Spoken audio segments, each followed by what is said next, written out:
अस्सलाम वालेकुम स्टूडेंट्स। मैं एजाज नज़ीर क्लास 10th को मैं हिस्ट्री का जो हमारा चैप्टर 5th है इसी को मैं आज कंटिन्यू करूँगा।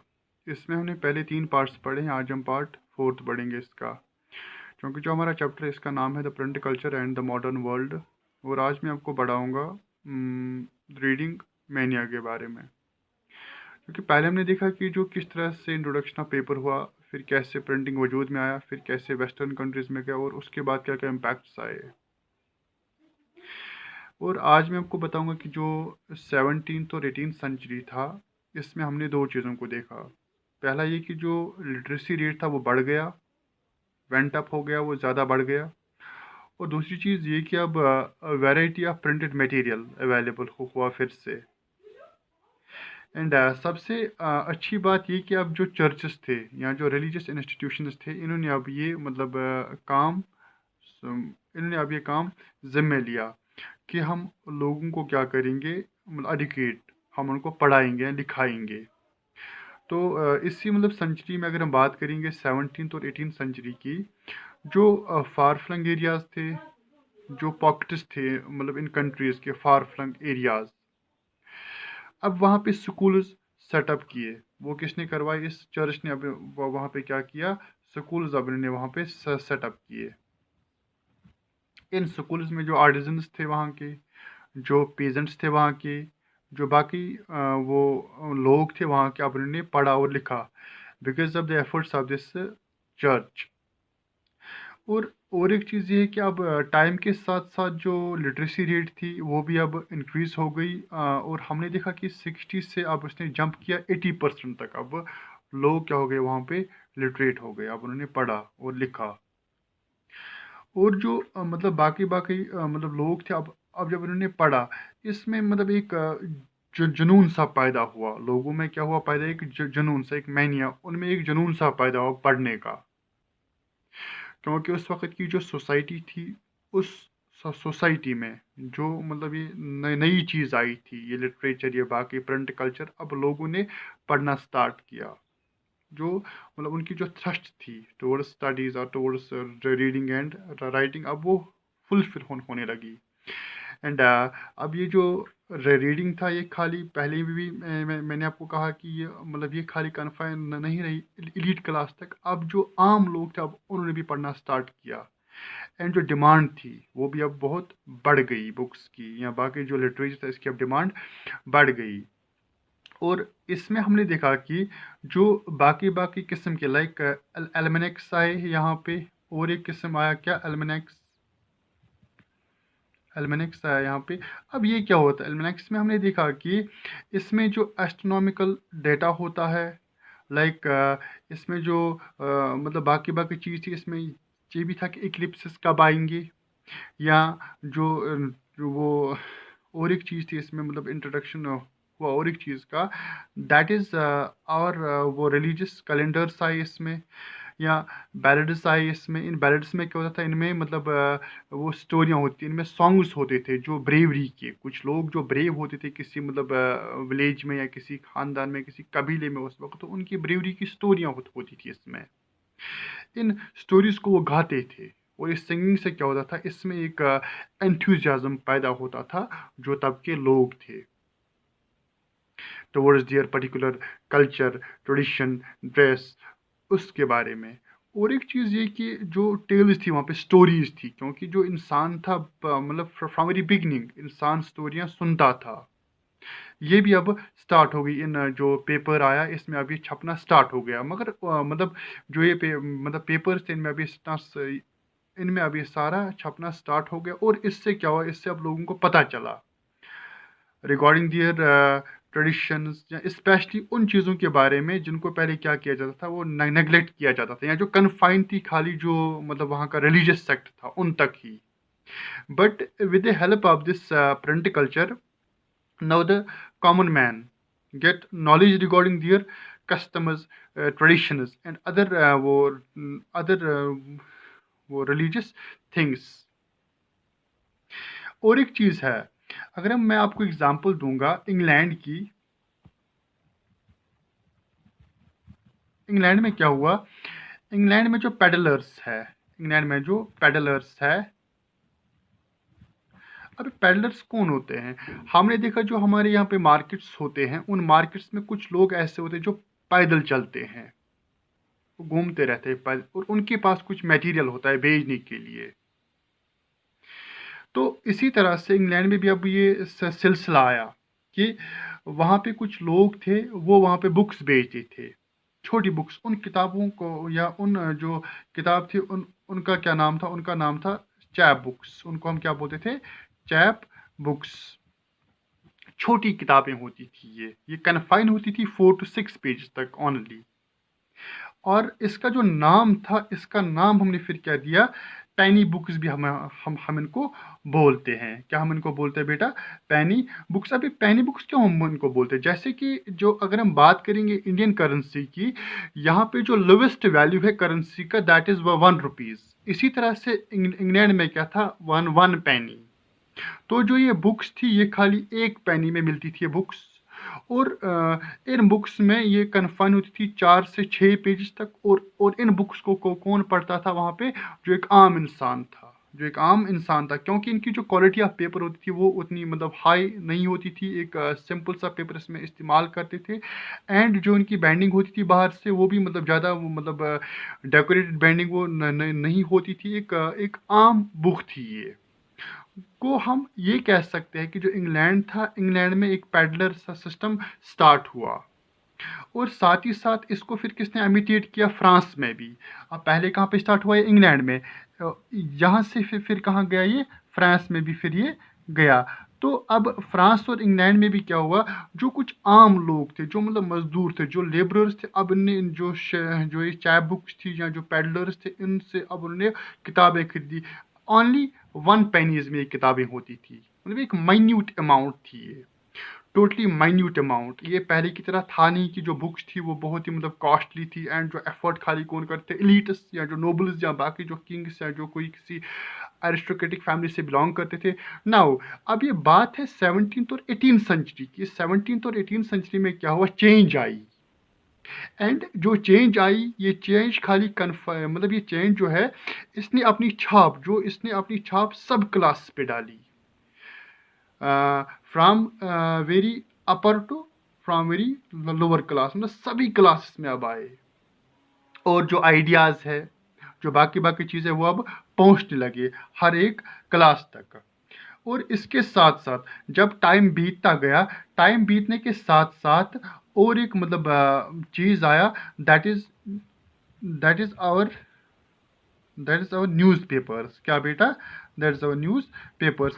अब जो इनका भी अब मतलब एक आगाज हुआ पेपर का, क्योंकि आपको पता होगा कि क्या होते हैं इन पेपर्स में। क्या होता था इनमें? जो करंट अफेयर्स के बारे में पता होता था, और इसके साथ साथ इंटरटेनमेंट भी होता था। क्योंकि जो हमारे आजकल के पेपर आते हैं, इनमें बहुत ज़्यादा पेज होते हैं, और पहले वाले पेज पे पता है हमें कुछ इन्फॉर्मेशन होती है रिगार्डिंग जो हमें क्या रखती है, अप टू डेट रखती है करंट इवेंट्स के साथ साथ। और बीच में कुछ एड्स होते हैं, कुछ इंटरटेनमेंट, कुछ सपोर्ट्स के बारे में, या कुछ और चीज़ों के बारे में, या कुछ जो लिखते हैं उसमें।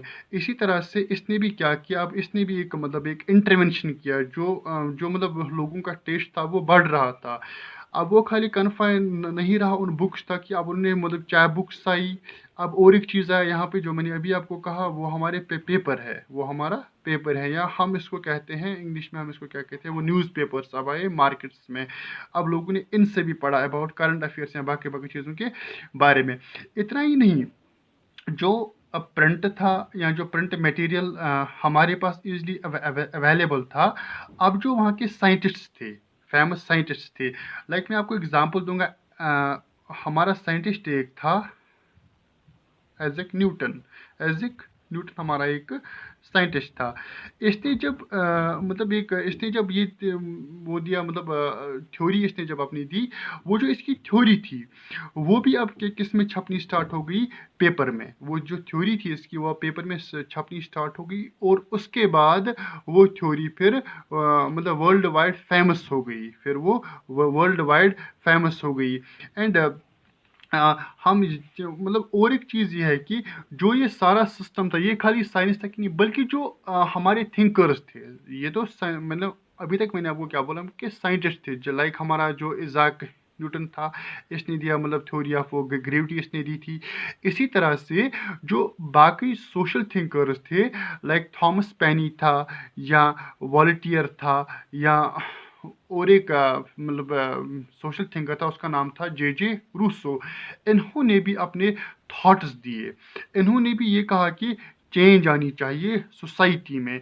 ये भी चाहते थे कि जो अरिस्टोक्रेटिक रूल है, या जो मोनार्की है, या जो नोबल कैलर्जीज है, इनका जो ऑपरेशन चल रहा है अपॉन कॉमन मासेस, वो सारा क्या होना चाहिए, ख़त्म होना चाहिए।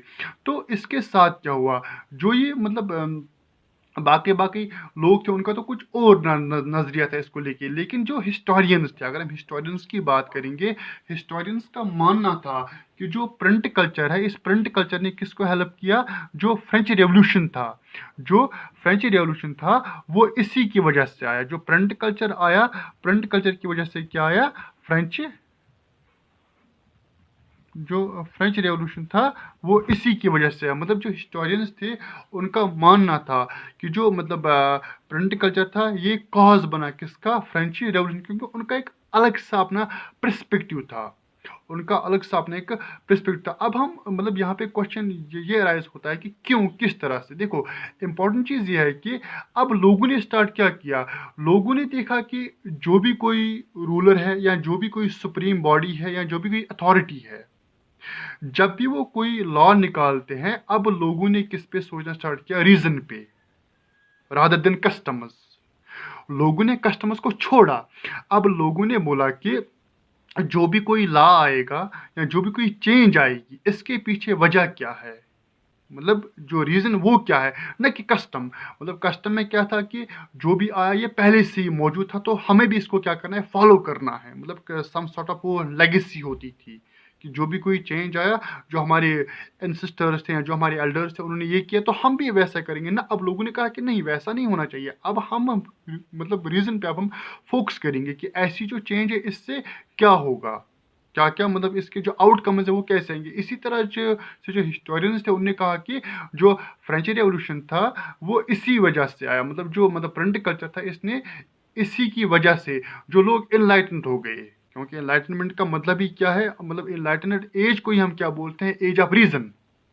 जो इनलाइटनमेंट है, हम इसको क्या बोलते हैं, एज ऑफ रीजन है ये। अब लोगों ने रीजन पे फोकस करना स्टार्ट किया। और दूसरी चीज़ ये की है, बिकॉज ऑफ दिस प्रिंट, जैसे कि मैंने आपको पिछले वाले उसमें बताया था इस टॉपिक में, कि जो मार्टिन लूथर था, उसने अपनी थीसिस दी 95 थीसिस। इसी तरह से अब लोगों ने अटैक किया with the help of this print culture. लोगों ने अटैक किया जो मतलब पावर था वहाँ पे, जो एक मतलब एक जुल्म था वहाँ पे, या जो डिस्पोटिक पावर था वहाँ पे। अब लोगों ने इस पे अटैक करना स्टार्ट किया with the help of this printing. उन्होंने अपने आइडियाज़ लिखे पेपर्स में, चाहे वो पेनी बुक्स हो, चाहे वो बाकी मतलब वो पेपर्स हो हमारे, चाहे वो कुछ और लिटरेचर हो, या चाहे वो बैलेड्स हो, चाहे वो फ्लोक टेल्स हो। उनमें अब लोगों ने ये बताना स्टार्ट किया लोगों को। और साथ ही साथ देखो कि इसके साथ क्या हुआ कि मतलब और एक चीज़ आई यहाँ पे, हम उसको कहते हैं कि evaluating of various norms and values start हो गया। क्या हो गया बेटा, एक न्यू कल्चर आया। उस न्यू कल्चर पे अब बहस स्टार्ट हो गया। उसमें ये कहा गया कि इवेलुएट हम करेंगे जो नॉर्म्स है, जो वैल्यूज़ है, किसी पर्टिकुलर जो सोसाइटी, उसकी जो नॉर्म, हम इनको फिर से देखेंगे कि इनमें कहीं मत खामी है। वो खामी तो हमें पता है, क्योंकि आपने नाइन्थ में पढ़ा था कि फ्रेंच रेवोल्यूशन में जो क्लास डिवाइड थे, या जो आपने पढ़ा था मतलब सेकंड चैप्टर उसका था अबाउट वो रशियन रेवोल्यूशन किस तरह आया, वो जार निकोलस ने क्या किया वहाँ पे। तो वही जो नॉर्म्स थे या वैल्यूज़ थे, उन पे भी अब क्या हुआ, स्टार्ट हुआ मतलब सोच विचार या बाकी चीज़। और इतना ही नहीं, जो 1780s के बाद हमने और एक चीज़ देखी, नई चीज़। हमने देखा कि कार्टून्स अब आने लगे, या कार्टून्स। उन कार्टून्स के से क्या होता था, कार्टून से वो डिपिक्ट करते थे किसी जो मतलब किंग था, या जो कोई रूलर था, या जो कोई चेंज होती थी, उन कार्टून से वो दिखाते थे। जैसा कि आज भी हम देखते हैं, जो यहाँ के मतलब पेपर होते हैं, जो यहाँ के मतलब न्यूज़पेपर्स होते हैं, उनमें डिफरेंट वेराइटीज़ के कार्टून होते हैं। और इनसे क्या करता है, एक जो आर्टिस्ट होता है इसमें, वो ये डिपिक्ट करता है वो प्रेजेंट जो सिचुएशन है, जो प्रेजेंट सिचुएशन है वो उसको दिखाता है अपने उस कार्टून में। वो उस चाहे वो गवर्नमेंट के रिलेटेड हो, चाहे वो किसी और इनिशिएटिव के रिलेटेड हो, चाहे वो किसी सोशल इश्यू के रिलेटेड हो, वो ये दिखाता है लोगों को कि इस तरह से ये आई। तो हम ये कह सकते हैं कि जो 1780s के बाद क्या हुआ, कार्टून्स का भी इंट्रोडक्शन हुआ, मतलब इन पेपर्स में या बुक्स में। और इससे क्या हुआ, जो इतना ही अब मतलब अभी तक हमको लगता है कि खाली जो मतलब ये है, मतलब प्रिंट कल्चर ये खाली कन्फाइन किस तक है, मतलब जो एक थिंकर्स हैं, बाकी बाकी ना। हम ये कह सकते हैं कि जो सोसाइटी थी, उस जो सोसाइटी में टू टाइप्स ऑफ जो लोग रहते थे, या जो टू टाइप्स ऑफ पीपल वहाँ पे रहते थे। कितने किस्म के लोग बेटा? दो किस्म के। एक किस्म वो था जो सोशल थिंकर्स को, या जो उनको सपोर्ट करते थे, जो चेंज लाना चाहते थे। और दूसरा वो कि जो यहाँ पे मोनार्की था, जो यहाँ पे कैलर्जीज थे, या जो यहाँ के रिलीजियस इंस्टीट्यूशंस थे, वो उनको अब भी सपोर्ट करते थे। अब ये चीज कि जो प्रिंट कल्चर था, इस प्रिंट कल्चर को खाली जो सोशल थिंकर्स ही नहीं, बल्कि जो मोनार्कियल अथॉरिटी थी, या जो बाकी चर्च थे, इन्होंने भी इसका इस्तेमाल किया। इन्होंने अपने अंदाज से, इन्होंने मतलब अपने मतलब जो जो इनका अपना वे था, इन्होंने उस अंदाज से लोगों को मतलब बताना स्टार्ट किया, खासकर उन लोगों को जो इनको सपोर्ट करते थे, जो इनको सपोर्ट करते थे। होप कि यहाँ तक आपको समझ आया होगा। इंशाल्लाह बाकी मैं आपको पार्ट जो हमारा 5th होगा उसमें मैं आपको आगे फिर बताऊंगा कि 19th सेंचुरी में क्या हुआ। फिर भी मैं आपको ये बताऊंगा, फिर भी मैं आपको ये बताऊंगा कि इसमें क्या हुआ। इसमें सबसे पहली बात ये आपको याद रखनी है कि जो लिटरेचर वो इंक्रीज हुआ, और जो लोगों में अब इनमें एंथुजियाज्म बढ़ा। इसमें जो पेनी बुक्स आई, ये कुछ इंपॉर्टेंट चीज़ें, या न्यू कैलेंडर्स आए जो रिलीजन के मतलब रिलेटेड थे, या इसमें कंसेप्ट आया। हमने देखा कि जो किस तरह से जो साइंटिस्ट है, लाइक एजैक जो न्यूटन था, किस तरह उसने अपनी थीसिस दी, किस तरह उसने अपनी थ्योरी दी अबाउट वो ग्रेविटी, फिर कैसे वो पब्लिश हुई पेपर में। या इतना ही नहीं, जो मतलब रूसो था, जो वॉल्टियर था, या जो बाकी मतलब फिलोसफर्स थे, उन्होंने किस तरह से अपने आइडियाज़ दिए। तो इसमें हमने देखा कि ये जो सारी चेंज थी, ये कैसे आई, ये all because of this print culture से आया।